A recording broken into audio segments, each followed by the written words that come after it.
ગૃહ રાજ્યમંત્રી હર્ષ સંઘવીએ અરવલ્લીની યુવતીને અપાવ્યો છે ન્યાય। મોડાસાની યુવતીનો ફ્લેટ વ્યાજે નાણાં આપનારે પોતાના નામે કરી દીધો હતો।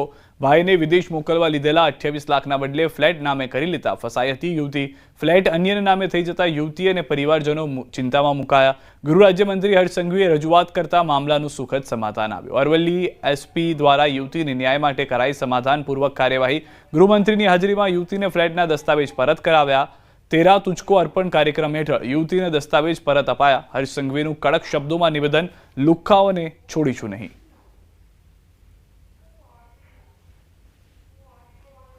હવે શાંતિ મનને પાક્કું ને બેનને હવે તો દર નહીં લાગતી ને જતા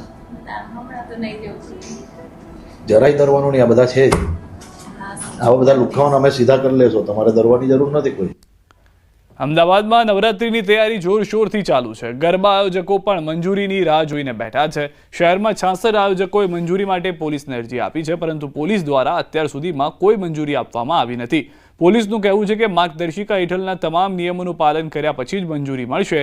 fire NOC, CCTV, electric certificate અને પીડબ્લ્યુડી મંજૂરી પત્ર જરૂરી છે। આ મંજૂરીઓ બાદ જ પોલીસ વિભાગ આયોજકોને મંજૂરી આપશે। એટલે કોઈ પણ જાતનું કોમ્પ્રોમાઇઝ નથી ચલાવતા।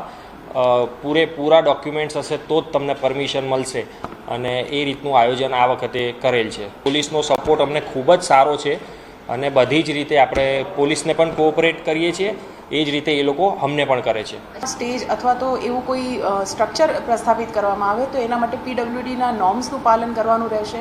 ઇલેક્ટ્રિસિટીના જરૂરી સર્ટિફિકેશન લેવાના રહેશે। સ્થાનિક પોલીસ સ્ટેશનો દ્વારા મંજૂરી આપતા પહેલાં તમામ આયોજન સ્થળની વિઝિટ કરવામાં આવશે અને શક્ય હોય તેટલા ડાર્ક સ્પોટ એટલે કે જે સીસીટીવી એરિયામાં કવર ન થતા એવા વિસ્તાર નિવારવા માટે પૂરતા પ્રયત્નો કરવામાં આવશે અને જો એ નિવારી ન શકાય એવા ખાસ કિસ્સાઓમાં શક્ય હોય તો ત્યાં સ્વયંસેવકો અથવા તો પોલીસ એના દ્વારા પેટ્રોલિંગ પણ રાખવામાં આવશે।